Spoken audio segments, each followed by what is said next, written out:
بسم اللہ الرحمن الرحیم۔ نبی کریم صلی اللہ علیہ وسلم کا پاک فرمان ہے، جو چیز تیرے لیے فائدہ مند ہو اسے حاصل کرنے کی کوشش کرو اور اللہ تعالیٰ سے مدد مانگتے رہو۔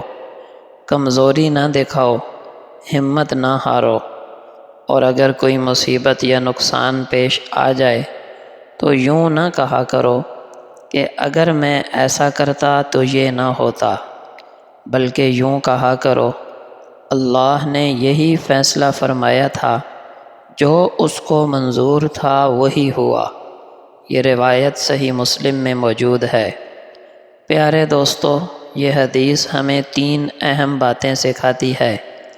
ایک یہ کہ جو چیز فائدہ مند ہو اس کے لیے محنت، کوشش، جد و جہد کرو۔ دین، علم، رزق حلال یا کسی اچھے مقصد کے لیے محنت و کوشش کرنا ضروری ہے۔ غفلت اور سستی ایماندار مسلمان کی صفت نہیں۔ سست بندہ نہ اللہ کو پسند ہے، نہ اس کے نبی کو، نہ دنیا کے لوگوں کو۔ دوسرا سبق یہ ہے کہ صرف اپنی طاقت پہ بھروسہ نہ رکھو، بلکہ اپنے ہر کام میں اللہ سے دعا کرتے رہو کہ وہ تمہیں تمہارے مقصد میں کامیاب کرے، کیونکہ سارے اسباب جمع ہو جائیں، اگر اللہ کی منشا اور مرضی اور چاہت نہ ہو تو کچھ بھی نہیں ہو سکتا۔ تو اللہ سے مانگنا نہ چھوڑو۔ اور تیسرا سبق یہ ہے کہ اگر کوشش کے بعد، محنت کے بعد بھی نتیجہ تمہارے مطابق نہ ہو تو کبھی مایوس نہ ہونا، اور اس قسم کے جملے نہ کہنا کہ اگر یوں کرتا تو یوں ہو جاتا، یوں کرتا تو یوں نہ ہوتا، کیونکہ یہ جملے شیطان کے دروازے کھول دیتے ہیں۔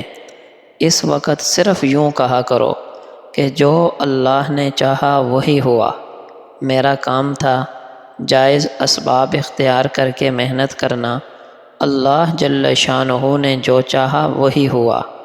معلوم ہوا مسلمان کوشش کرتا ہے، دعا کرتا ہے، اور نتیجے پر اللہ کی رضا میں راضی رہتا ہے۔ مسند احمد اور ترمذی شریف کی روایت ہے، نبی کریم صلی اللہ علیہ وسلم نے فرمایا، انسان کی خوش بختی یہ ہے کہ وہ اللہ کے فیصلوں پر راضی رہے، اور انسان کی بدبختی یہ ہے کہ وہ اللہ سے بھلائی مانگنا چھوڑ دے، اور جو کچھ اللہ نے اس کے لیے مقدر کیا ہے اس پر ناراضگی کا اظہار کرے۔ محترم دوستو، اصل خوشی اس میں ہے کہ ہم اللہ کے فیصلوں کو دل و جان سے قبول کریں۔ جو کچھ اللہ نے دیا یا جو کچھ نہیں دیا اسی میں اپنے لیے خیر اور بھلائی سمجھیں، کیونکہ اللہ ہم سے بہتر جانتا ہے کہ ہمارے لیے کیا بہتر ہے اور کیا نقصان دہ ہے۔ جب انسان تقدیر پر ناراض ہوتا ہے، دراصل وہ اللہ کے فیصلے پر اعتراض کرتا ہے۔ یہ چیز ایمان کے لیے زہر قاتل ہے۔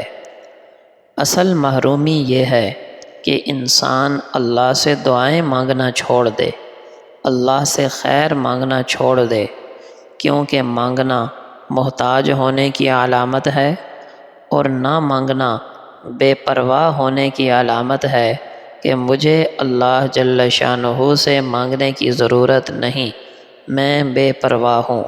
نعوذ باللہ، ایسا شخص نہ دنیا میں سکون پا سکتا ہے نہ ہی آخرت میں۔